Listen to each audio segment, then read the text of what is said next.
Bonjour, et nous allons voir ensemble comment fabriquer de délicieuses baguettes avec des produits de qualité. Donc il va nous falloir de la farine, au mieux de la farine bio, par contre c'est de la 65. Voilà, il va nous falloir en farine donc 500 g de farine, 300 g d'eau, 7 g de levure de boulanger, vous pouvez prendre également de la levure fraîche, 7 g de sel. Bon, beaucoup disent 10, mais moi j'en mets 7. Voilà. Et puis des céréales à volonté en fonction de vos envies. Pour commencer, si vous utilisez de la levure de boulanger en poudre, il va falloir déjà la prendre, la mettre dans un petit récipient, prélever un petit peu d'eau de votre préparation.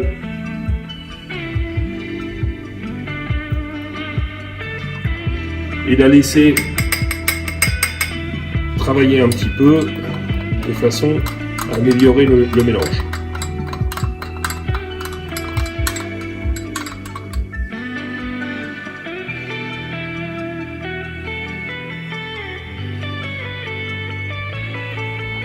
Vous y ajoutez votre levure diluée.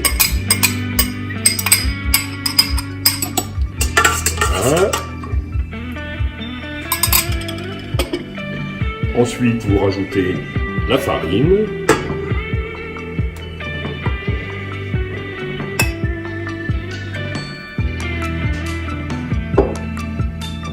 le sel. Ne jamais mettre le sel avec la levure, ça pourrait contraindre à la lever. Ensuite, vous prenez les céréales à volonté, là j'ai pris de l'avoine, vous mettez 20 g. 20 g de chaque. À volonté, moi j'aime bien les graines de sésame. Du millet. Alors du millet pré-cuit. Tous ces produits sont de qualité, achetés à l'épicerie bio du coin. Et c'est parti pour un pétrissage d'environ 7 minutes. Alors si vous le faites à la main, il va falloir pétrir à la main à peu près 15 minutes pour assurer un bon pétrissage.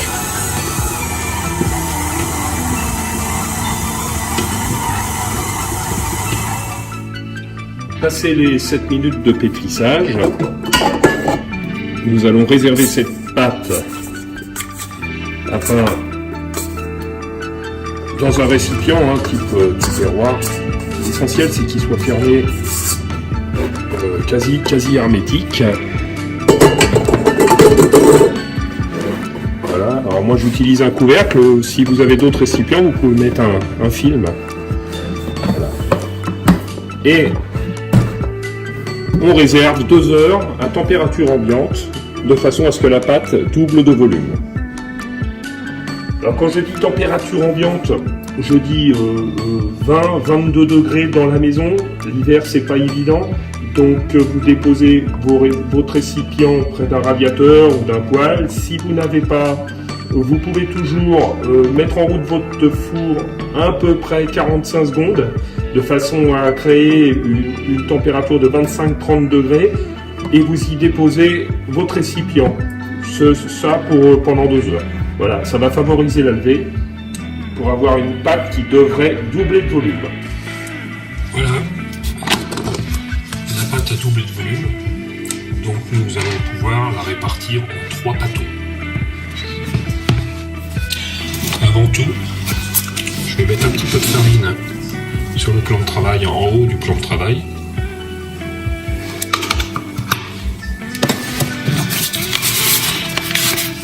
Étaler la pâte à pain, la diviser en 3.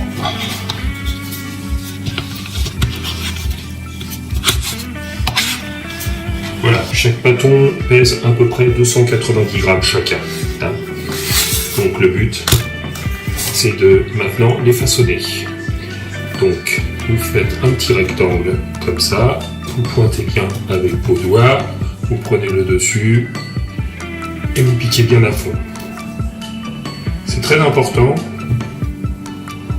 Ça permet d'aérer la pâte et de faire des formes, des bulles d'air en gros. Hein, voilà. Voici. Si le pâton ne roule pas suffisamment, un petit coup de farine. Voilà.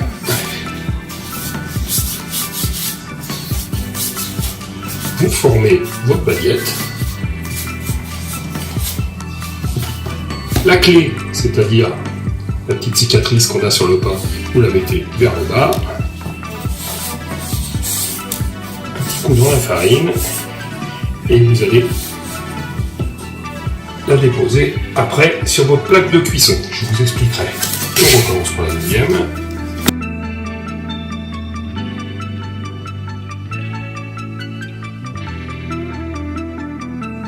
Alors juste pour information, je ne prétends pas être boulanger, pas du tout, c'est pas du tout mon métier. Mais ça fait des années que je fais mon pain. Alors je le fais une fois par semaine, je fais 6 baguettes comme ça me fait ma semaine, je les congèle.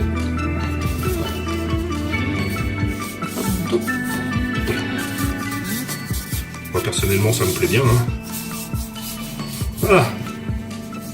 Nous allons maintenant les déposer sur la plaque de cuisson, je vais vous expliquer. Alors voilà, mes petites grilles de cuisson, ce sont des moules préformés pour les baguettes, mais j'ai eu quelques petits problèmes au début, donc ça collait un peu au fond. Donc j'ai rajouté cette petite grille réfractaire qui va au four, par laquelle j'ai donné la forme des baguettes, voilà, et j'y dépose simplement mes baguettes dessus, comme ceci. Hop, et voilà. Maintenant une petite astuce, parce qu'à la maison on se bat le crouton. Donc j'ai trouvé une petite solution, la baguette épi. C'est la bonne solution pour que chacun ait un crouton. Je vous explique, avec une paire de ciseaux, vous coupez. En principe vous en faites 8 comme ça.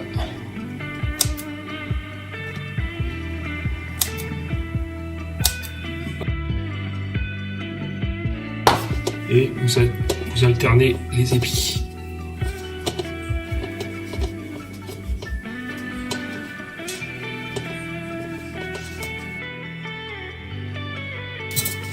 Et ainsi, maintenant, nous allons laisser repousser la pâte une deuxième fois, encore pendant 2 heures.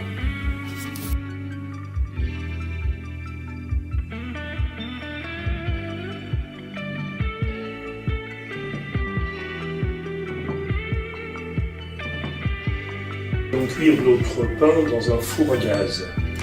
Donc, petite astuce, parce que le four à gaz n'est pas toujours bien étudié pour du pain, ça le rend plutôt pâle. Donc voici une astuce, vous prenez votre mèche que vous retournez au-dessus de la grille de façon à condenser toute la chaleur au maximum sur le pain. Voilà.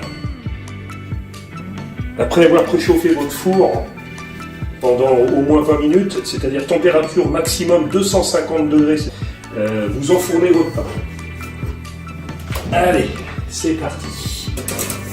Ça grille. Voilà, donc j'en ai fait 6, comme je vous ai dit, ça fait la potion pour la semaine. Voilà, et puis un verre d'eau sur la plaque du fond, vous fermez la porte. C'est l'effet de buée qui va permettre au pain de dorer. Pour mon type de four, j'ai besoin de 26 minutes de cuisson. C'est parti.